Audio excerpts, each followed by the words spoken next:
Thank you so much for staying with us. This is Politics Tonight, where we dig beyond the headlines. And now to our interview with the guest of the day.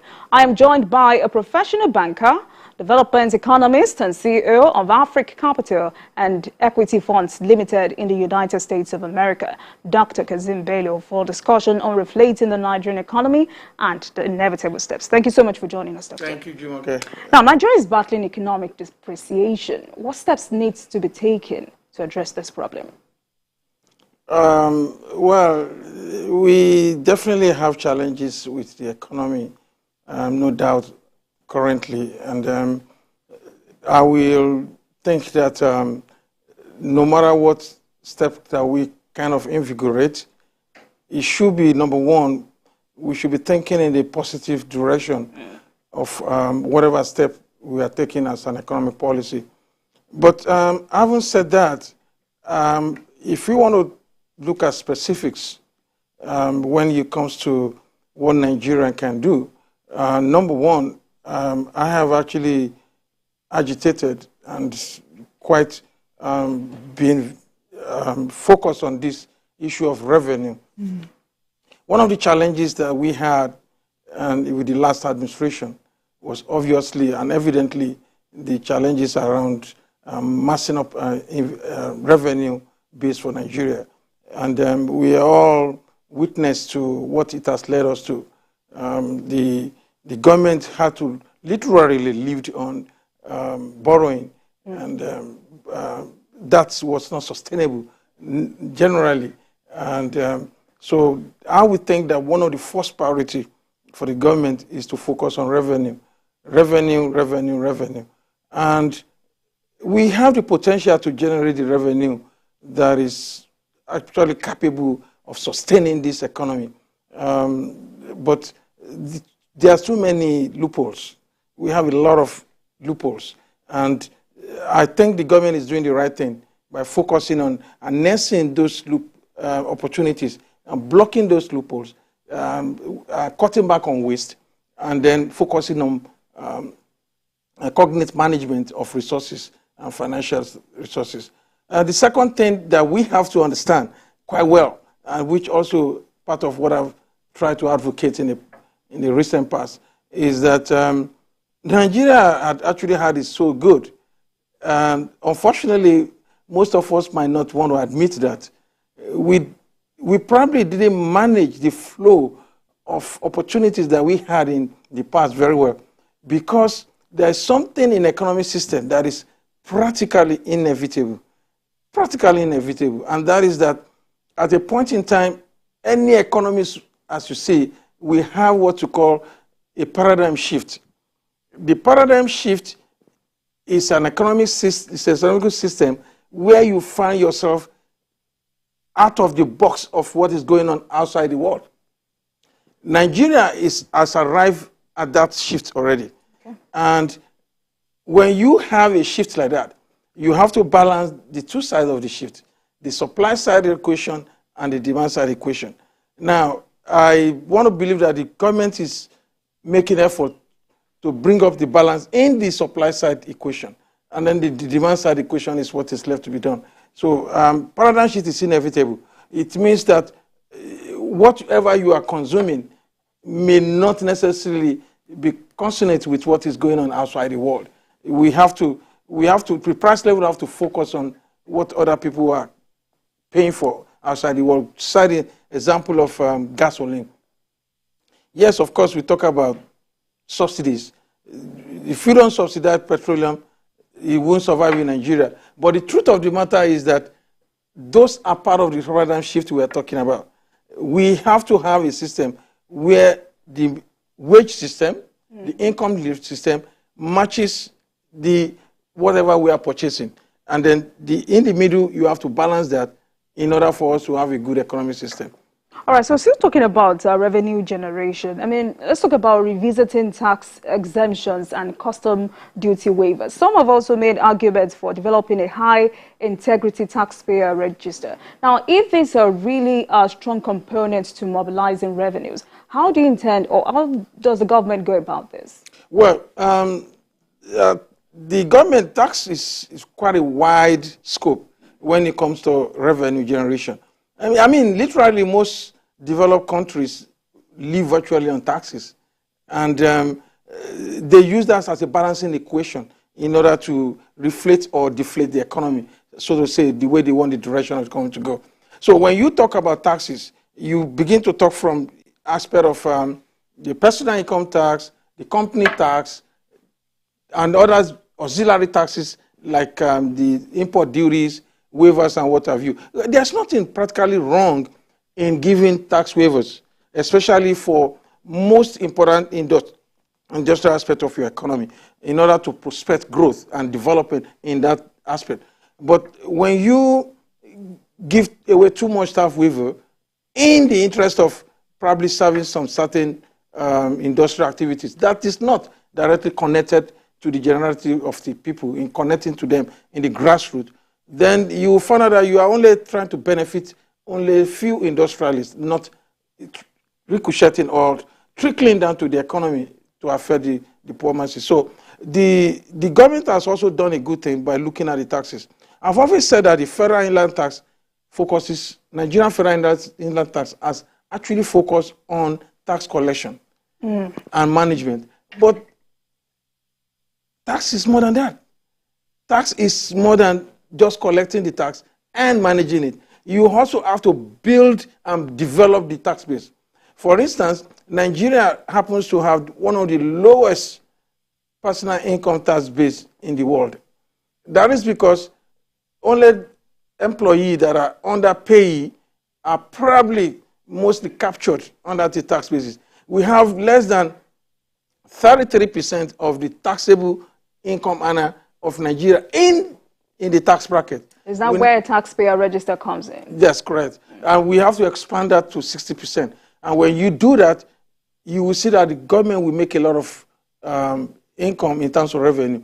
But you see, when people talk about taxes, we are not looking at taxes to penalize people. That's not the purpose. When you actually be attracted taxes, and it comes about to reflect in economic growth, in economic development, infrastructural disposition, then you find out that you have no reason to complain.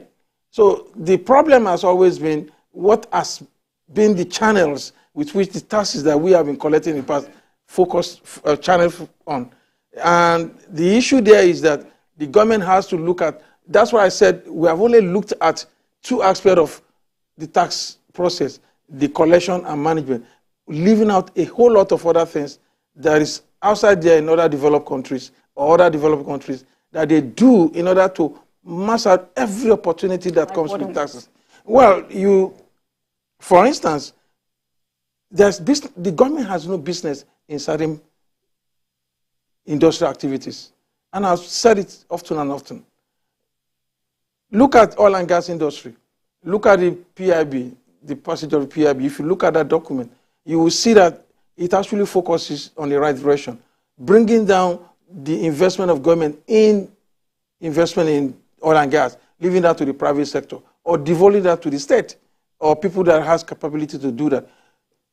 Government of Nigeria can earn 4 times the revenue we are earning currently on taxes, royalties, capital gain tax, and other taxes that are associated with those industries. We can also talk about that in the mining industry. A lot of countries that are into mining gain tremendously without even mining anything, but they focus on mass out tax and opportunity in those tax for revenue, for national revenue opportunities. In the United States doesn't have another company.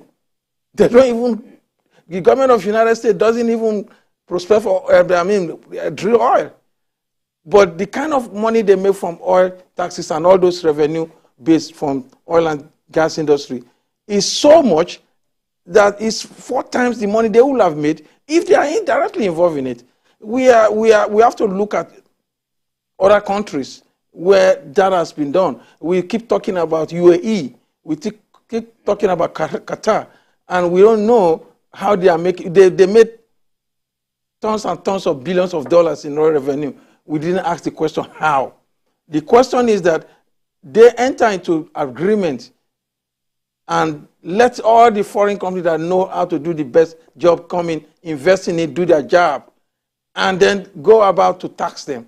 And what they earn in capacity is those revenue. So the federal inland revenue have to capture a wide range of other activities that is covered under tax operations. And I'm glad that the federal government is asking that the MDS, the ministry, and the rest of them should also allow the federal inland revenue to capture their taxes.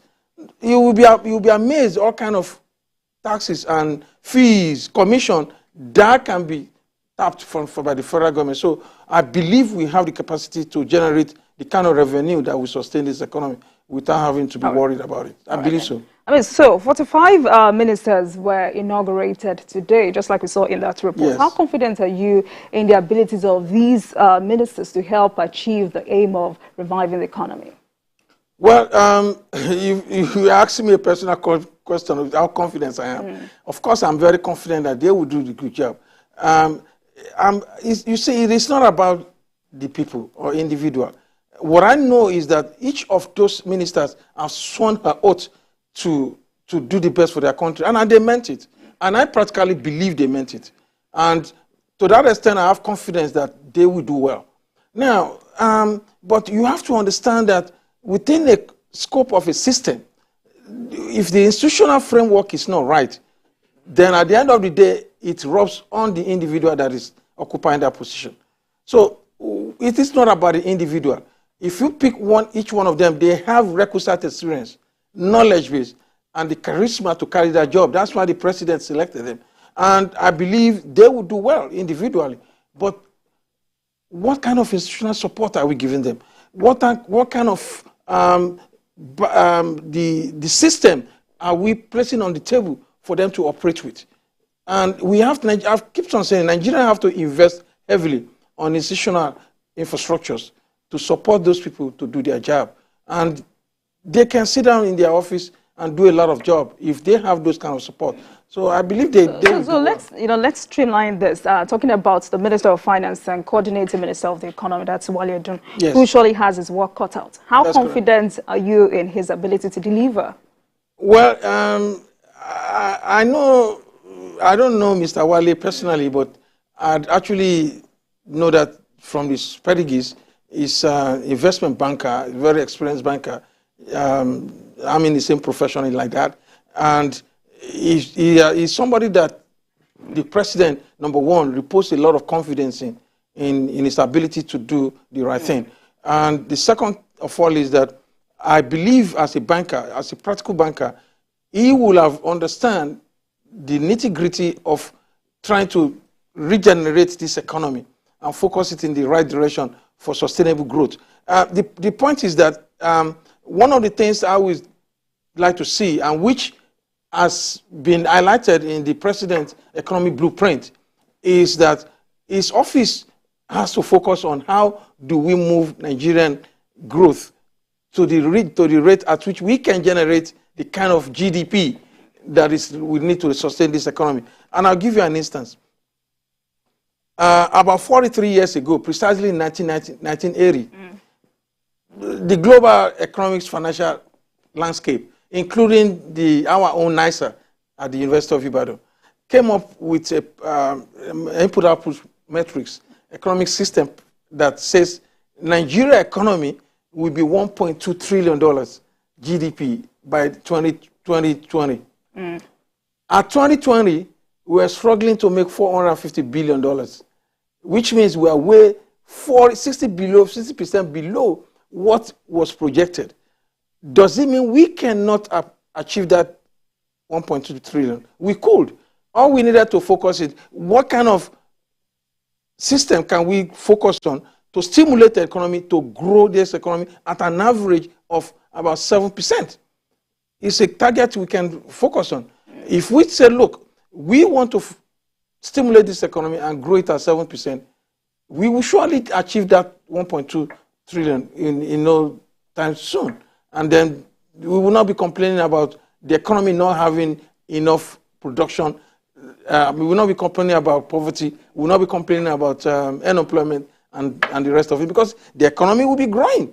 But right now, we are struggling to maintain 3%, but we still have a long way to go. So still talking about revenue generation, I mean, most oil companies and others are leaving Nigeria. What can government do about this? You see, there's something about investment, especially when it's a foreign investment. They move and they fly and like birds. They move around like because they are looking for opportunities. I don't necessarily want to believe all companies are leaving Nigeria. Maybe the terrain may not be appropriate for them. Maybe it may be tougher. But I understand that the government has been focusing, since the last administration, has been focusing on insecurity in the oil producing area. And also, anyway, insecurity actually tallies with every other thing. It tallies with oil theft that we're talking about. It tallies with lack of production capacity and other things. But what we needed to do to attract them is to focus on generating an environment that is conducive for them to operate, and also allow the government to do its job. Let them do their job, let government do its job. And that way, you will see that there will be a lot of inroad in investment opportunity from the oil sector. But I don't think they are leaving Nigeria as such, because they might be divesting in one or two other areas, but some of them are also equally investing in Nigeria. Don't forget about that. Right, Not too long ago, there's some investment that I had from NNPC sources that is coming from Shell and a couple of other oil and gas industry, going to about almost $13 billion. I mean, it doesn't mean that when they divest in an area that is looking obsolete or archaic, they can go into modern investment that's like in oil and gas and other areas that can propel them into profitability.